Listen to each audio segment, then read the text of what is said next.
by Editor-at-Large for the Wall Street Journal, Gerard Baker.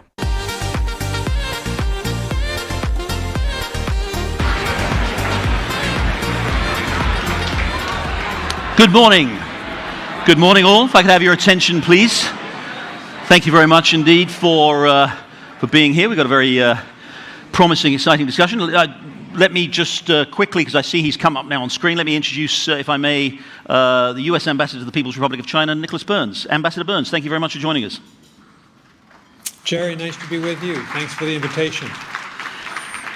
The topic of this session, Ambassador, is the future of U.S. China relations, and we have 20 minutes. So it's a kind of a speed round for you, I think. But if I may, I'll get stuck straight in with what I think is obviously the most topical issue and the one that's most pressing, certainly back in Washington and I'm sure over here, which is Taiwan.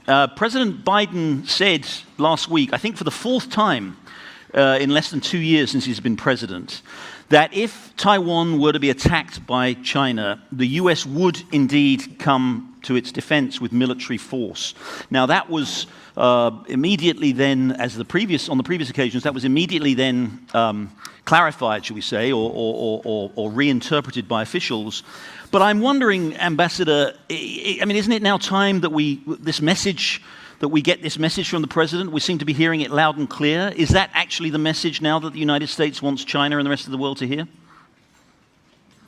Well, Jerry, first let me take one step back and thank the Milken Institute for inviting me to participate with you in this session. I would have really liked to have been in Singapore, but there is the zero COVID policy here, and I would have to quarantine for 7 days in coming back. So that's why I'm with you virtually.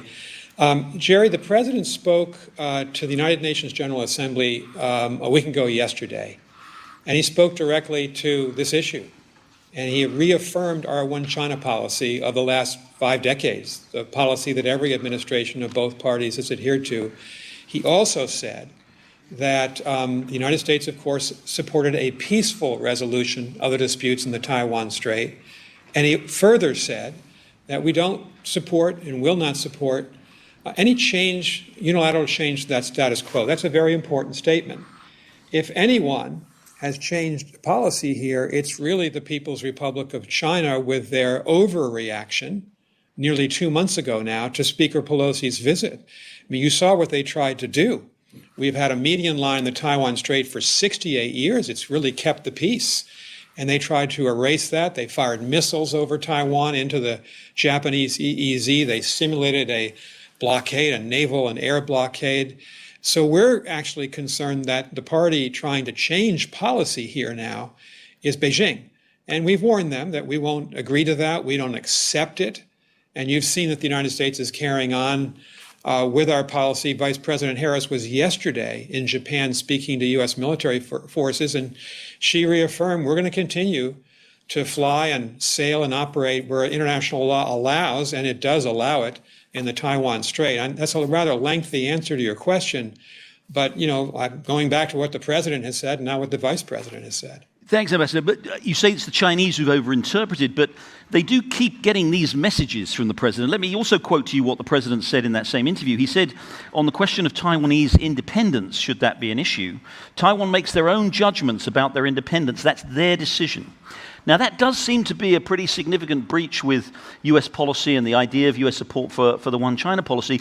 You can at least understand, can you not, that the Chinese are hearing these messages. Okay, they may be subsequently contradicted by officials, but this is the President of the United States. He's the Commander-in-Chief. He's the one who's making the policy. You can at least understand, can't you, why they think the policy may have changed.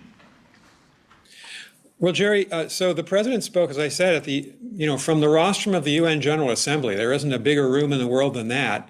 Just last week, and of course the Chinese were there, and the president reaffirmed our one China policy. That's the greatest concern that the Chinese have. Frankly, it's a concern that we have, that both sides abide by it. So the president was clear. Jake Sullivan has spoken about this. He was clear. Our vice president has spoken. So I don't actually think that's the problem. I think the major problem here is that we're seeing a new offensive, if you will, by the People's Republic of China very aggressive towards Taiwan. And we've all got to be concerned, everybody in your room in Singapore, with the fact that the majority of container traffic in the world flows through the Taiwan Strait. I think more than 80% of the super containers go through it. It's a lifeline of the global economy, and of course, Singapore's economy, the economy of this region. That's the party that's changing things. And our message to the Chinese privately, as well as publicly over the last 2 months, is we're not going to go along with this. And we're going to try to reinforce the status quo in the Taiwan Strait that's kept the peace for 60 years. I actually don't think the Chinese have any misunderstanding of U.S. policy.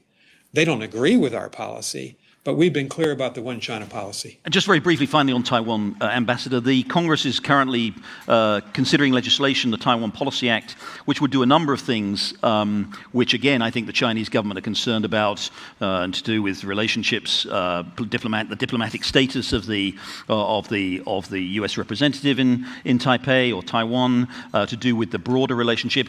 Are you concerned that Congress here, as Nancy Pelosi's visit a couple of months ago, that maybe Congress is maybe getting ahead of where the administration wants to be? Well, of course, I'm aware of this proposed bill. It's a bill that's been voted out of the Senate Foreign Relations Committee, but is not yet law because, and there's a long way to go in our legislative process. It hasn't been voted upon by the full Senate.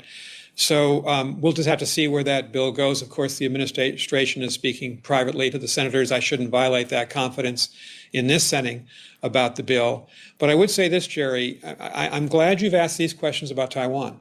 I think the most important question that all of us, including all nations represented in your conference today, should be asking is China, is the People's Republic of China going to maintain a peaceful resolution of this dispute? Will they adhere to that standard, or will they resort to coercion, intimidation, or military force? That's a question that every member of ASEAN, every major country and smaller country in this region has to be concerned about. And we actually want to hold the Chinese to that standard. You need to act peacefully here, not through military force. I think that's actually the key issue right now in the diplomacy around this. Let's move on quickly to another big topical issue, of course, which is China's relationship with Russia and the US's relationship with those two countries. We saw the agreement, the partnership that the two countries agreed to just before Russia invaded Ukraine. We saw the meeting that President Putin and Xi Jinping held just a couple of weeks ago, last week actually in Samarkand at the Shanghai Cooperation Council. What's your sense? Can you tell us what you are saying to the Chinese about that relationship and about, obviously the United States is in a, let's be honest, in a kind of a proxy war with Russia and Ukraine right now. China has established itself as its ally. How is that complicating the relationship between the United States and China? What are you saying to the Chinese about how they should be treating with Russia? We've been very clear with the Chinese privately and publicly in saying that we're watching them very carefully here, that China should not provide military support or support to help Russia evade sanctions, the sanctions that the rest of the world has applied to Russia, and that we'll continue to watch closely. Now, we have not seen any such effort by the PRC, but we continue to watch. And I say this, Jerry, I think what's been really interesting about the Chinese and how they've acted is they're saying one thing to the rest of the world and another thing to their own people. To the rest of the world, and you heard this last week at the United Nations, they're saying, hey, we're neutral, we want peace, we want the war to stop. To their own people, and of course, we're reading the press every day here at our embassy here in Beijing, the press in China, they're saying the United States and NATO instigated this war, they drove Putin to this war, they've made us the problem here, when I think any objective person knows that Vladimir Putin crossed the brightest red line in international politics. He fundamentally violated the United Nations Charter. He's assaulting unfairly, illegally, the sovereignty of his neighbor. And you know, if the Chinese have stood for anything in the 7 decades where the Communist Party has been in charge in China since Mao's takeover, they stand for sovereignty of nation states. They stand for territorial integrity. And we would hope the Chinese would be consistent on that. And they have not been consistent because they're saying two different messages to two different parts of the spectrum. Let's talk about the economic relationship, which is obviously very important, particularly to people here.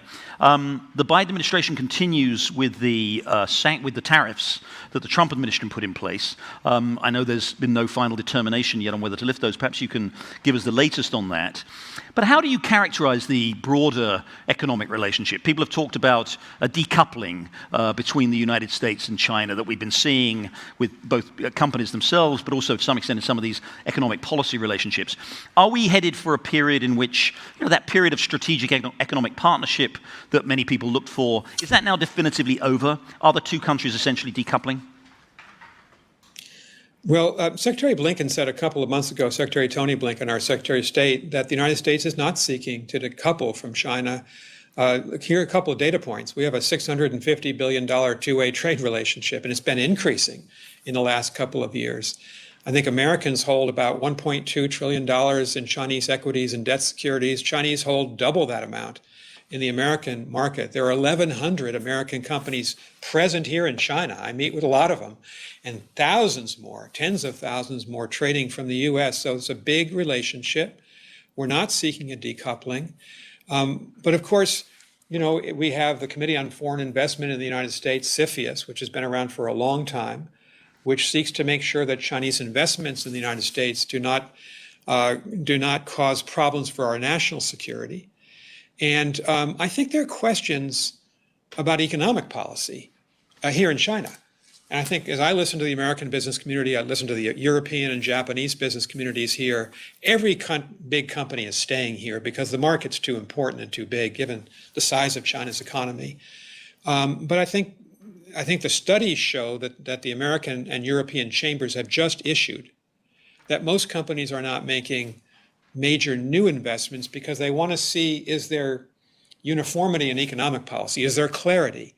Are we going to see a market-friendly policy here or not? And of course, I expect those questions will be answered as the Chinese go through the 20th Party Congress and then beyond it as a new government is formed here by March 2023. That's the best answer I can give you. I do work with a lot of American companies. We're encouraging Americans to invest here as long as it doesn't cross our national security lines. And I think, most companies are very attuned to that. And just very quickly on those tariffs, again, they were tariffs that were imposed by the Trump administration. The Biden administration has been considering whether to lift them. They did seem to. Are they tied to the current political tension relating to the Nancy Pelosi visit and the Chinese response to that? Is it a purely economic question, or is it set into the broader diplomatic framework? It's an issue that the president's spokesperson, Karine Jean-Pierre, has answered this question a number of times recently, and she said the issue's with the president.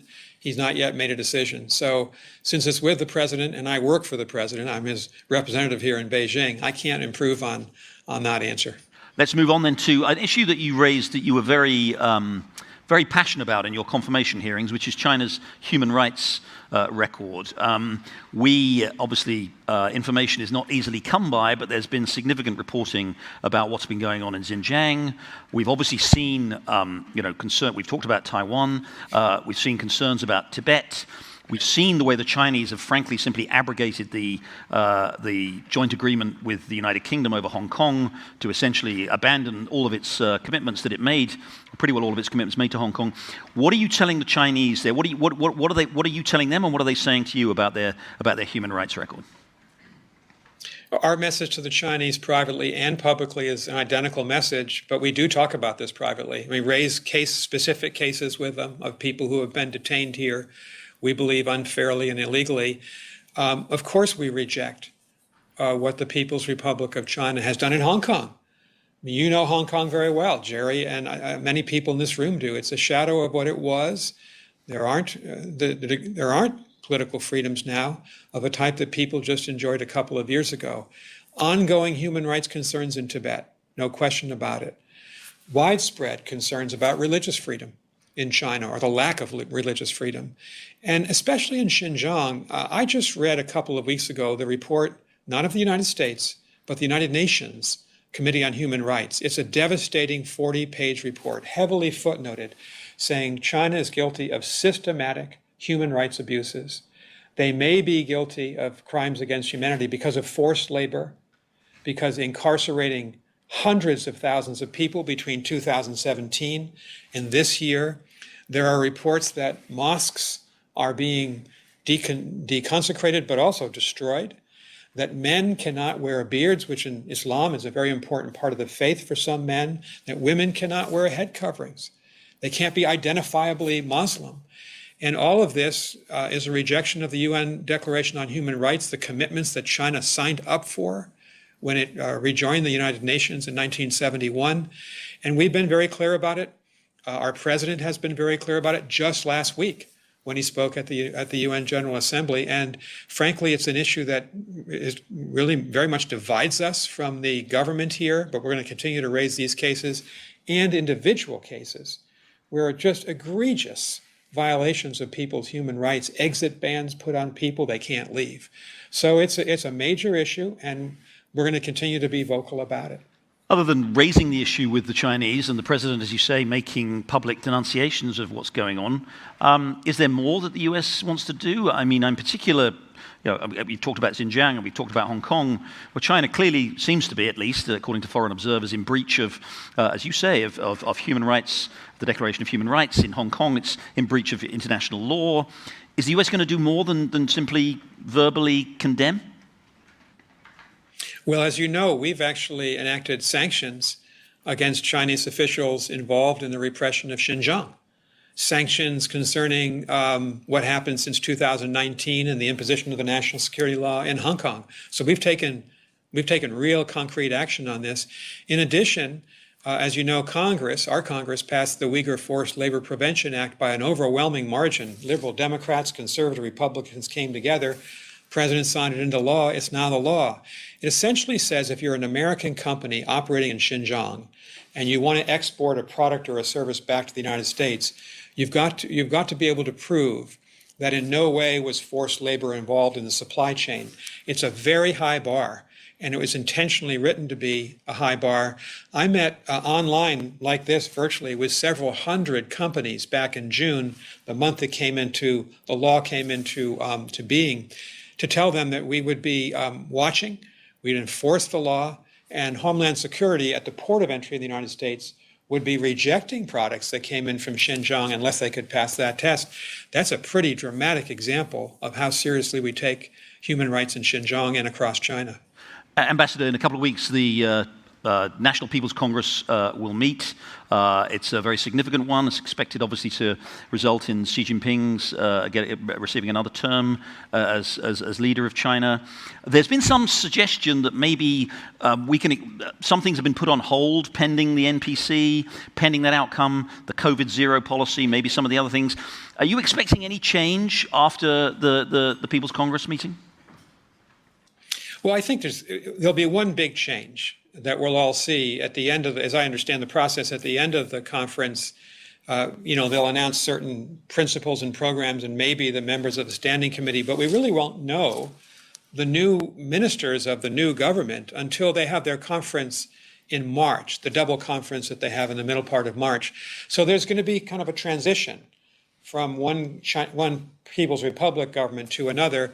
Obviously, we have a major relationship, lots of issues we discuss, so we'll continue working with the government here. Of course, we don't want to interfere in any way, shape, or form in the 20th Party Congress. We're not going to do that, but we'll work, especially when the conference ends, to continue to discuss all these issues that you and I have been discussing between the two governments, and then we'll know a lot more by early 2023 of who the members of the new government are. Very quick, briefly, Ambassador, because we just have 25 seconds according to my clock. Are we in or are we about to enter a new Cold War with China? How would you characterize the relationship? I actually think, Jerry, I don't think that's the right way to frame it, because the old Cold War was two blocks, but no economic connection. We have a major economic connection. Singapore does. All the ASEAN countries do. Japan, the United States. That makes it different. We need to work with China on climate change, on health issues, global health to support the WHO, on counter narcotics.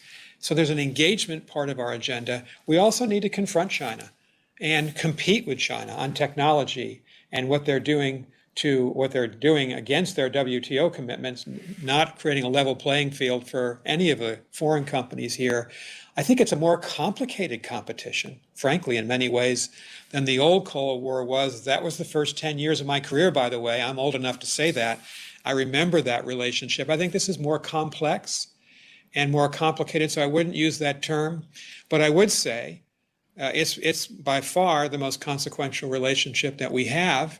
It's going to be consequential for peace and security. And as our president said, we want a peaceful future.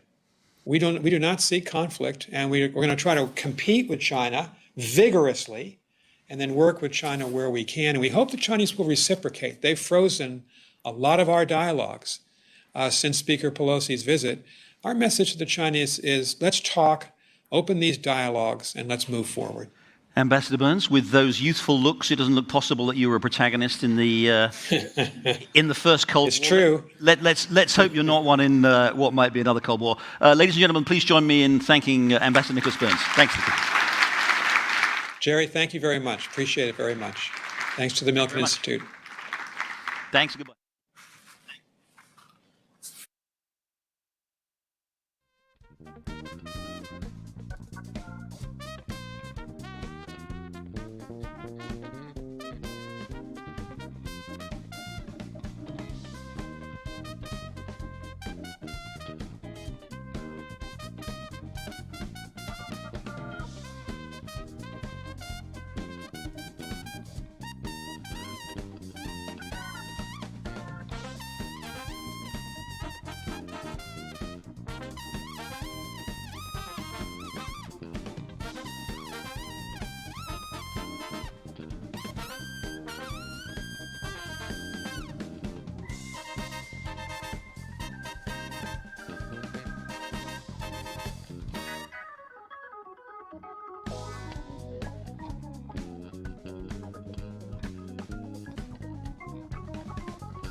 For our next segment, please welcome Senior Associate of Business and Program Development at the Milken Institute Asia Center, Yuka Shimokawa.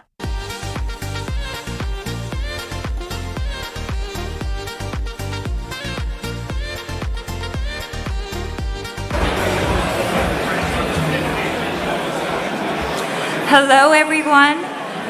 My name is Yuka Shimokawa, and I'm from the business development team, and I also lead the Young Leader Circle and Associates in Asia.